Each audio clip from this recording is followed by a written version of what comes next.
October 6, 1981. It's hard to picture, isn't it? A huge military parade, this big show of national pride, and then suddenly gunfire. Hmm. That was the moment Egyptian President Anwar Sadat was assassinated, right there in public, in Cairo. He was such a complicated figure, loved by some, intensely disliked by others. Absolutely. A truly seismic event for the Middle East. And Sadat himself, yeah, he really polarized people. What we've done is pull together a range of sources for you to try and piece together what led to that day. Right. So our mission here is to unpack those sources, look at the key events, the motivation swirling around, and really get a handle on why it happened and, frankly, why it still resonates today. Exactly. It's a deep dive into a pivotal and pretty dramatic moment in history. So where do we start? Let's talk about Sadat himself. Who was he? Our sources mention his background: born in 1918, grew up in a village in Egypt. Pretty humble beginnings, right? Very humble, yeah. Not exactly born into power. Yeah. He came up through the military and was for a long time seen as Gamal Abdel Nasser's protege. Nasser, the big figure before him. Sadat was part of that group, the Free Officers Movement. That's right. Key player in the 1952 revolution that overthrew King Farouk. They wanted to shake off British influence, modernize Egypt, big ambitions. Sadat was right there with Nasser. But then Nasser dies suddenly in 1970, and Sadat steps up. Our sources suggest he wasn't just planning to, keep things ticking over. He had his own ideas. Oh, definitely. He wasn't just Nasser's shadow. He started making some pretty bold moves almost immediately. Kicked out the Soviet advisors, for one. A huge geopolitical shift during the Cold War, wasn't it? Moving away from the Soviet sphere. Exactly. And then, of course, the 1973 Yom Kippur War. That was complex. Not a clear win, maybe, but it definitely changed the dynamics with Israel. And that leads us to perhaps his most defining act, the peace initiative with Israel. The Camp David Accords in 1978, that's the big one. Which, as the sources remind us, won him the Nobel Peace Prize. A massive international achievement, but it wasn't universally celebrated. Not even close. That's the core of the controversy, isn't it? While the West and many Egyptians saw him as a visionary peacemaker, pushing for modernization. Others saw it completely differently. Completely. They saw it as a betrayal of Arab unity, this idea that all Arab nations should stand together against Israel. And for religious conservatives, making peace with Israel was seen as compromising Islamic values. So this peace treaty created deep, deep divisions, both within Egypt and across the Arab world. Absolutely fundamental to understanding what came next. That rift set the stage. Okay, so let's trace that buildup. The Camp David Accords. You said they had repercussions. What were the immediate costs for Sadat and Egypt?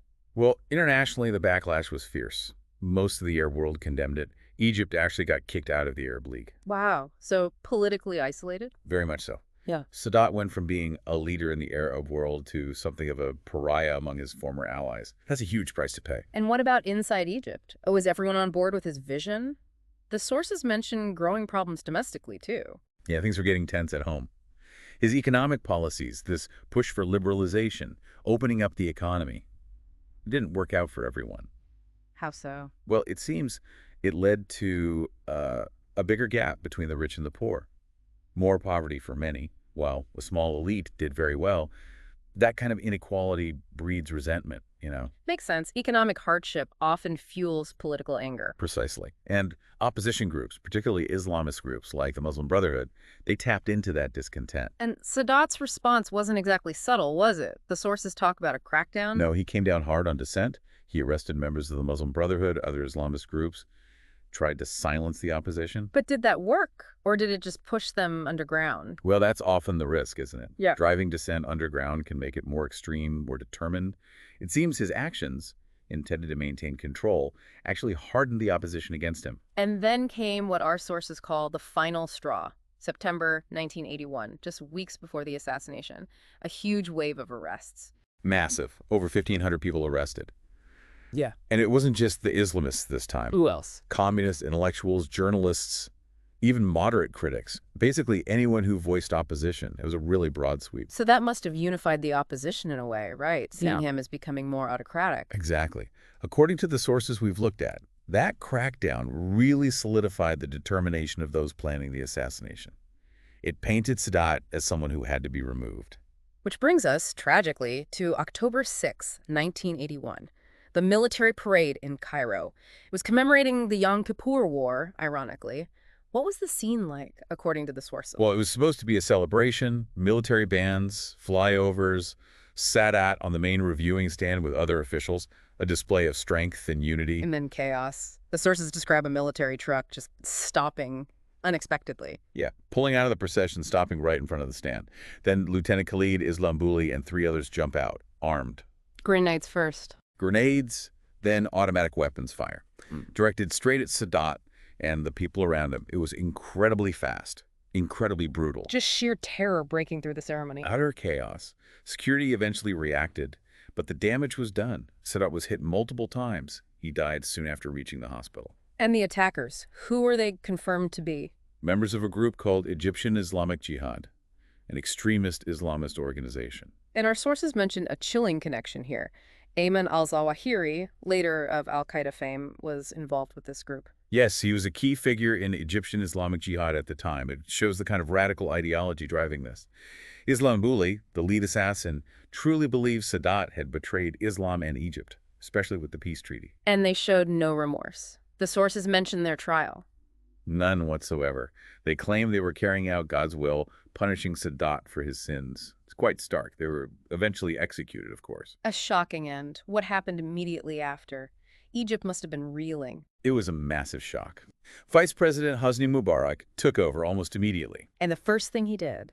declared a state of emergency, and launched an even bigger crackdown on Islamist groups.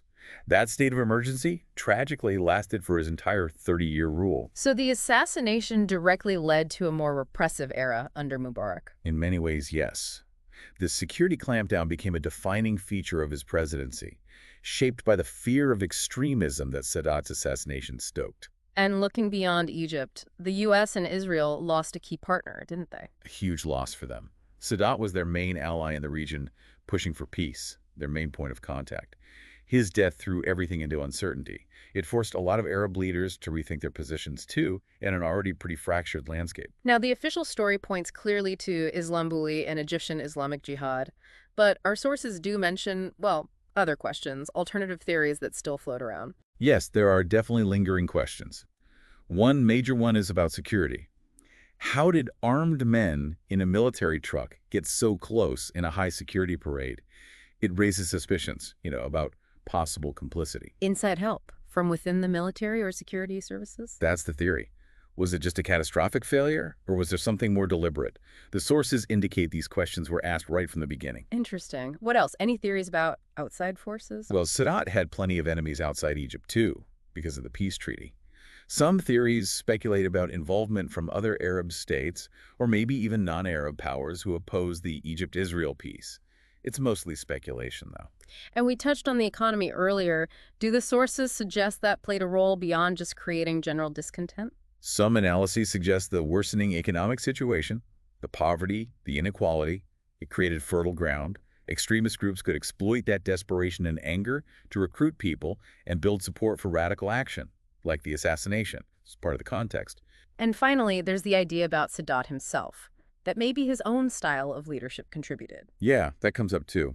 Critics point to his increasing authoritarianism, the suppression of dissent we talked about. Did he ignore warnings? Did his perhaps perceived arrogance make him dismiss the threats? It's suggested that by shutting down all avenues for peaceful opposition, he might have inadvertently pushed people towards violence. It's a complex picture. So looking back now, how do the sources frame Sadat's legacy? Obviously controversial, but still significant. Hugely significant. Despite the tragic end and the deep divisions he caused, our sources really emphasize his status as a major figure. His vision for peace, his attempts at modernization, they laid groundwork, even if flawed. He changed Egypt's direction fundamentally. Undeniably. But his assassination is also this stark reminder, isn't it, about how difficult it is to balance progress and tradition, especially when society is deeply split. A cautionary tale, maybe, about what happens when leaders lose touch with popular discontent. I think that's a fair reading. Ignoring widespread grievances, cracking down instead of engaging.